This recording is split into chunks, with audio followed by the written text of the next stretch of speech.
Hello, Blazers. Welcome to episode 14 of UAB Green and Told. Through this podcast, we share stories of members of the UAB family. I'm Greg Berry, Assistant Director in the UAB Office of Alumni Affairs. Today, we're joined by Murry Bartow.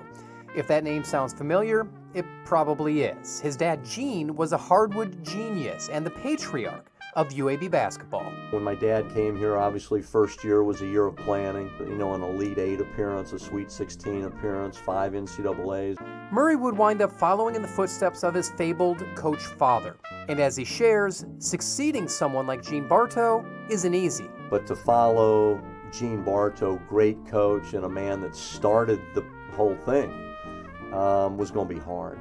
And through the years, Murry has enjoyed a perspective of UAB athletics that is undoubtedly unique. My heart and passion is for UAB athletics. I see UAB athletics probably differently than anybody else.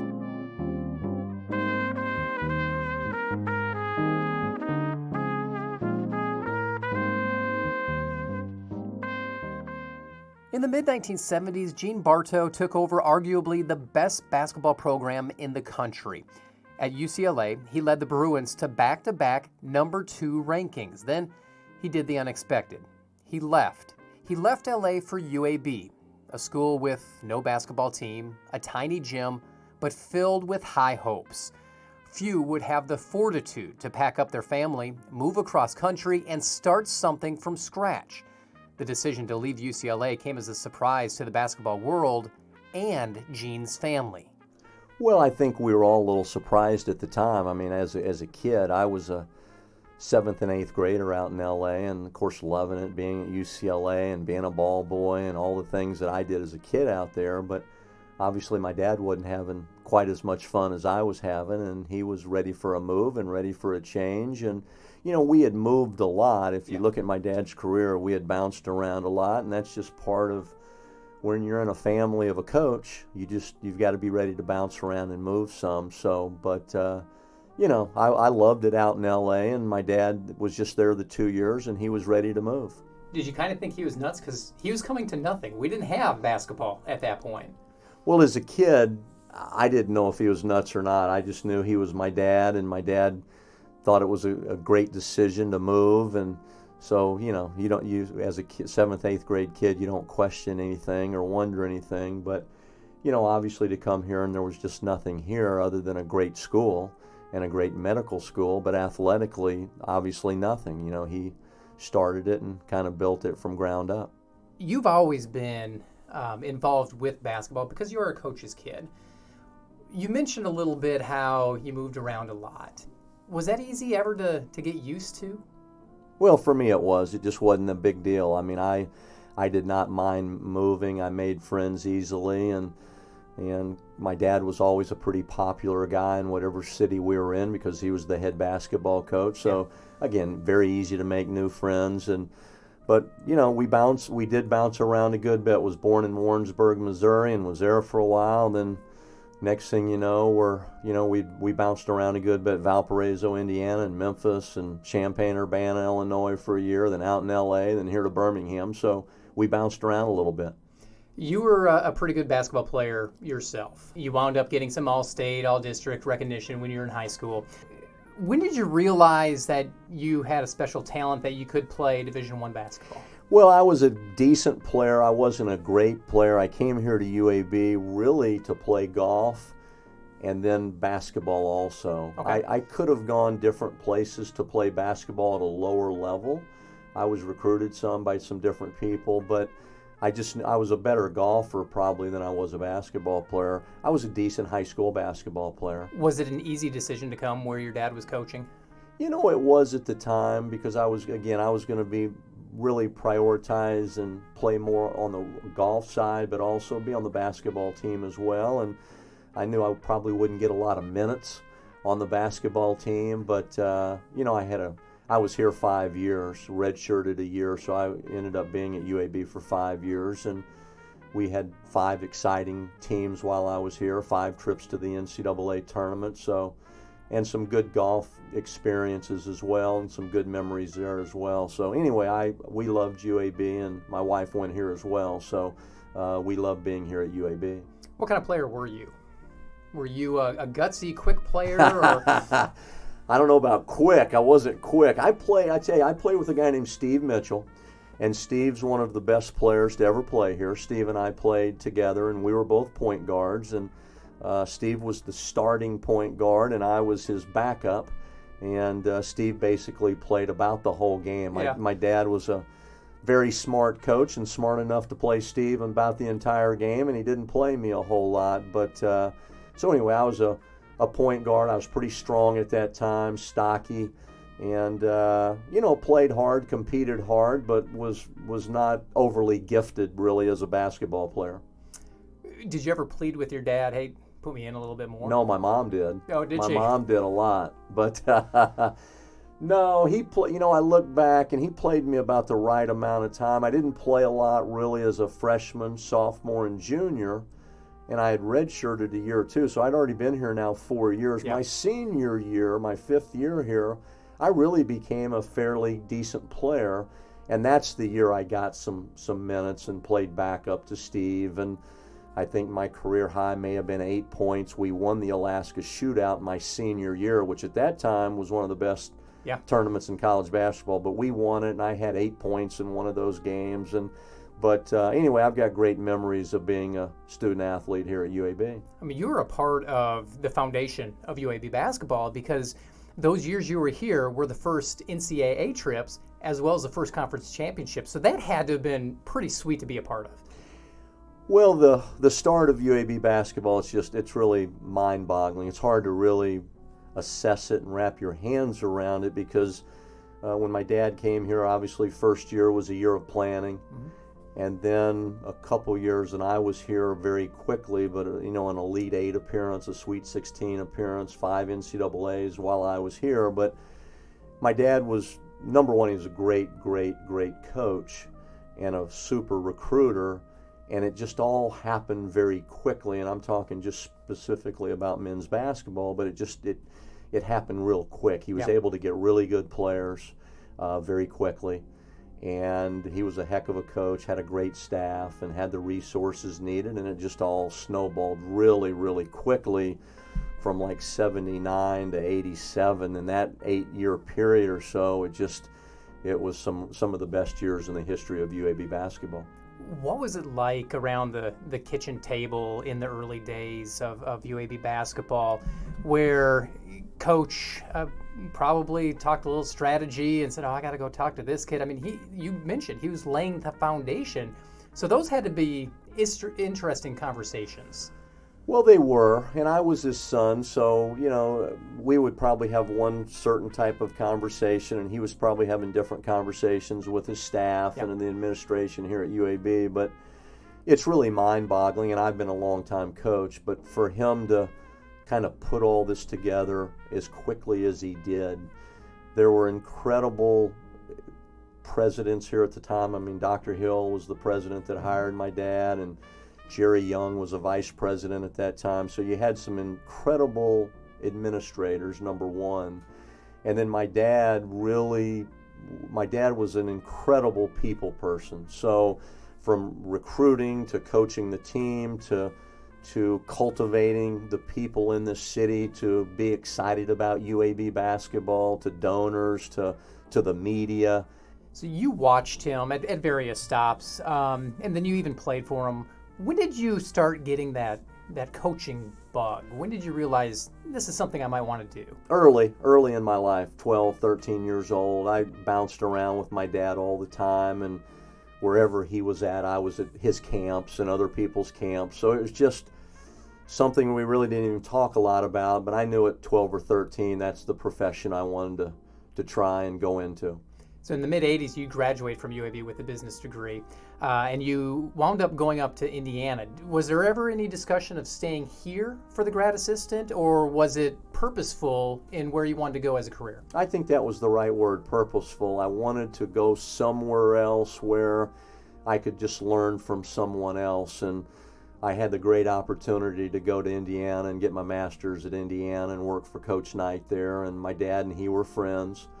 And so that was just kind of an opportunity that presented itself. So Tammy and I We were married. In fact, Tammy and I got married while we were both here at UAB. Tammy went through the nursing school here at UAB, and we were married in 1983, so we still had 2 years left at UAB. So we moved to Bloomington in 1986, and I loved every minute of it. It was fantastic, being there at Indiana and working for Coach Knight.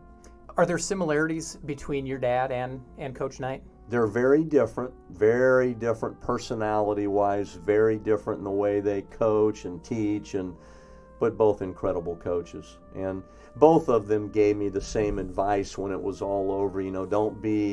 My dad would say, don't be exactly like me, and you don't want to be exactly like Coach Knight, but just, be yourself.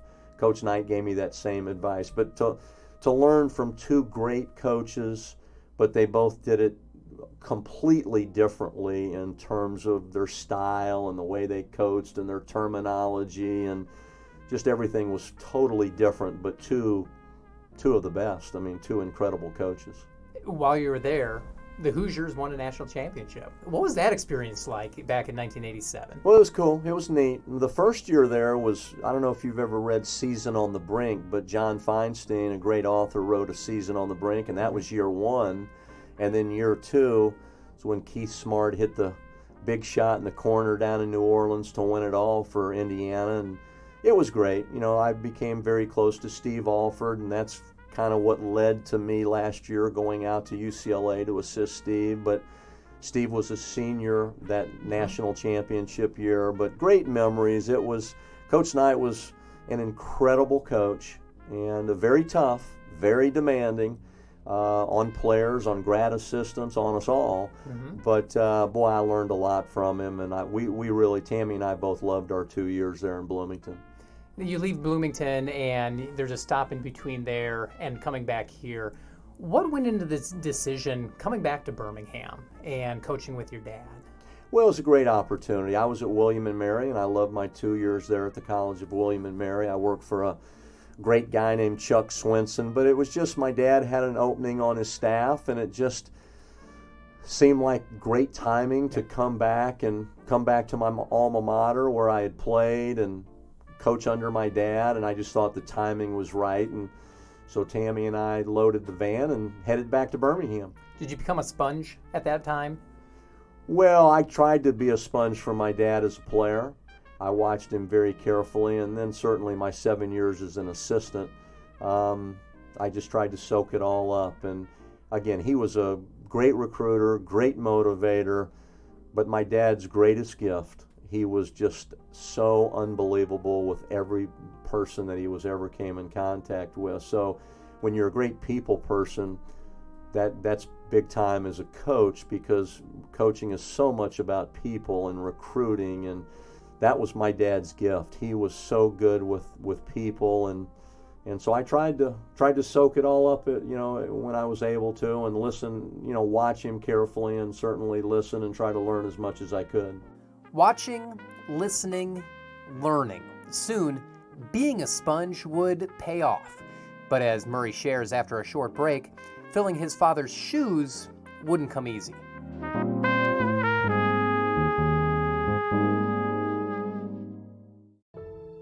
Community, generosity, caring, giving back. Join together with alumni and students as we serve the Birmingham community. On Saturday, April 4th, the UAB National Alumni Society will host its 4th annual UAB Unite Day. Through this special day of service, we'll give back by completing projects at Glen Iris Elementary. Volunteer at alumni.uab.edu/unite.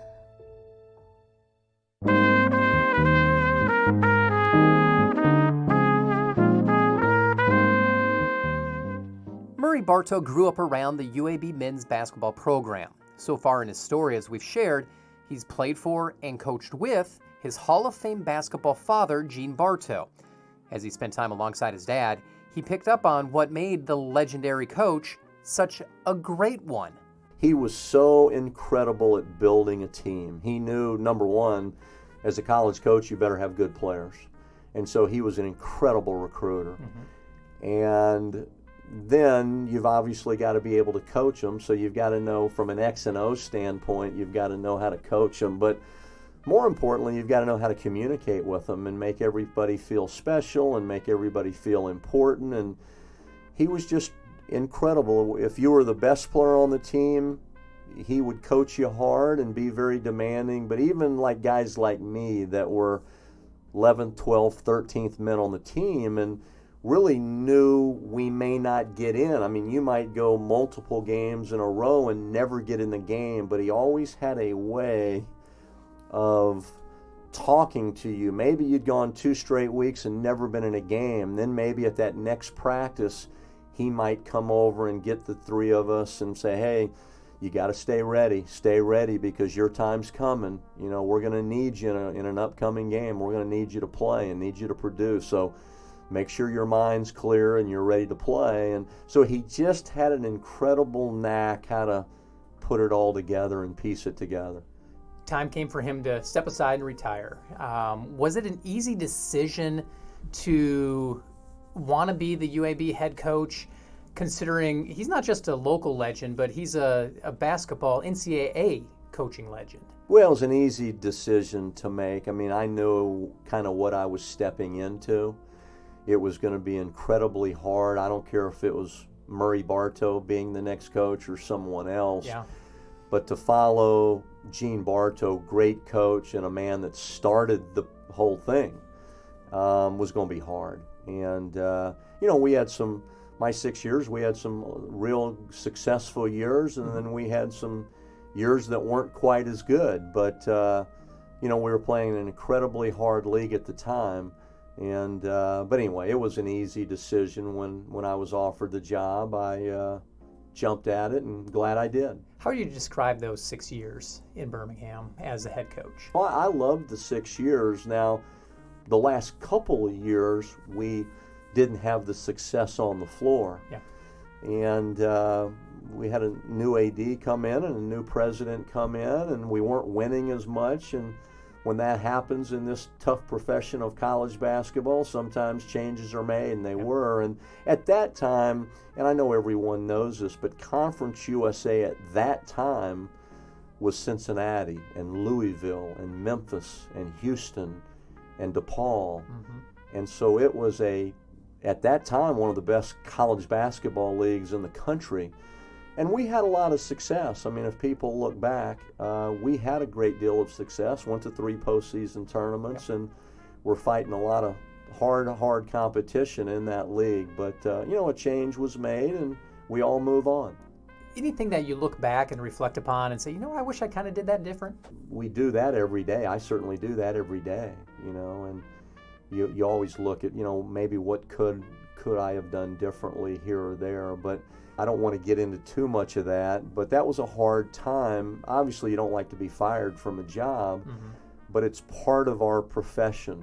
And it's when you get into coaching, you better not have thin skin. You better have thick skin, and you better be able to deal with the highs, and there's going to be some lows. And that's just part of it. But certainly on any job I've ever had, I've looked back and said, what could I have done differently? Could I have communicated better with the players, or what, recruiting, some of it went well. Maybe we missed here on a kid or two. What could we have done differently? So certainly you're always reflecting and trying to do better in your next situation. How has basketball changed in the several decades you've been involved with college athletics? I think players may be a little different, but I think there's a lot of similarities now. I reflect on my time at UCLA a year ago and reflect back in the late 80s when I was assistant at William & Mary. I do think players want to be coached, and so I've always wanted to coach players hard and be demanding, and at the same time develop a good relationship with them. So there's some changes in certainly rules. There's some changes in maybe recruiting. The way you recruit players, there's more AAU contact now in recruiting than ever before. But I think a lot, as you coach now and as I coached 30 years ago, a lot of similarity, really. I don't see too much difference. Players now have grown up in a different age. more of the video game age. And so I'm not sure that maybe, this is just my personal dealings, maybe that work ethic is the same today, maybe with players as it was 25 years ago, in terms of guys wanting to get in the gym and work on their games. But I think there are a lot of similarities as well. When it comes to Coach Murry Bartow as the coach, what's next? That's a loaded question. How long do we have for me to answer that? I don't know, Greg. I don't know what tomorrow is going to bring. I'm 58 years old, back in Birmingham. Obviously doing radio this year for UAB, doing some of Samford's games on TV, and I'm just going to different practices and traveling. I've got a grandson up in Johnson City, Tennessee, and he was named after my dad, and so I go up there to see Gene a lot. But I don't know. I may want to stay in coaching, or we love Birmingham. And who knows, maybe something at UAB down the line, who knows. How'd you meet your wife? She was a cheerleader for UAB, so there's athletic genes in there. Yeah, she was a good-looking UAB cheerleader, and I saw her over there cheering for us and got to know her. She was in a gymnastics class over in Belgium where we used to practice, and got the nerve. I was kind of a quiet guy, but I got the nerve to ask her out, and we dated for 2 years here at UAB, and then we were married back in 1983, and we both still had 2 years left. Again, she got her degree here, and she's an RN, and got her degree in nursing, and I went through the business school, which you mentioned earlier, but very blessed with 3 children and 3 beautiful daughter-in-laws that we love very much, and a grandson and another grandson on the way, and so we've been very blessed. The 3 boys, did you push them to play basketball at all, since it's in the blood? Not really. They were all pretty good athletes, played some basketball, played golf, and I'm a big golfer, and so they played some golf. But no, we weren't real. We were very supportive of them, and we never missed anything they did. Certainly, unless I was traveling, my wife, Tammy, never missed anything. You grew up with UAB, or you can say UAB grew up with you. How has it changed in the 40-plus years that you've been around the city and the university? Very different today than it was back in the days that my dad came here and I played. When Tammy and I went here, we kid with people now, but this campus is so spectacular now. Back when we went here, there were basically about 3 buildings. Yep. Like building 1, building 2, building 3 on campus. That was it.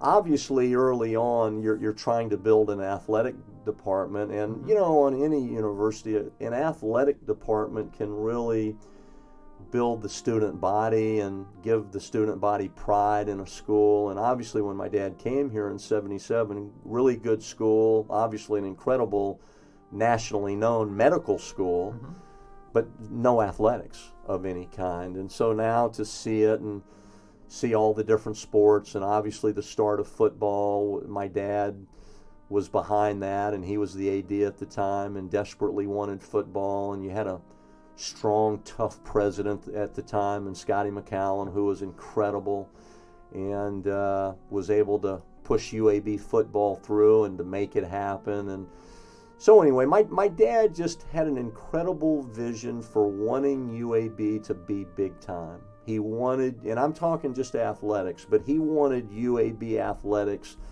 to be looked upon in Birmingham like Auburn and Alabama, to be quite blunt. There's a lot of reasons why he wanted deep down to start football, but part of the reason is he wanted UAB athletics to be big time, and he also knew that it'd be incredible to start football for the student body. If you're a student at a school, it's great to have football, to be able to go to football games and go and be part of that, and plus for the city of Birmingham. Where do you see the school going in the next 15, 20 years? Well, I hope it just keeps going up. And again, Birmingham's an incredible city. It's a great city. You've got a lot of great leaders here at this university. Obviously, you've got a not just nationally known, but a world-renowned medical school. I just want athletics to be all it can be. And I want football to continue to grow. I want UAB basketball to be big time. And I want UAB basketball to be everything my dad wanted it to be. UAB football is critical for UAB athletics. And so you've got to keep pouring into UAB football. I love what Bill Clark's done, and the stadium that's, they're going to play in now in a couple of years is going to be super. I just, again, with my heart and passion is for UAB athletics. I see UAB athletics probably differently than anybody else. I'm a grad of UAB. I played at UAB. I was an assistant at UAB. I was head coach at UAB. Yep. And my last name happens to be Bartow. So I'm very passionate about UAB athletics and UAB basketball, and I want to see all the sports do well, but I definitely want to see UAB basketball do great. How's the golf game? Not as good as it needs to be. Everybody, it's funny, Greg, everybody asks that, and everybody thinks I play all the time. I don't play a lot. I work out a lot. I'm a workout fiend. I like to work out, and but I haven't played a whole lot of golf lately.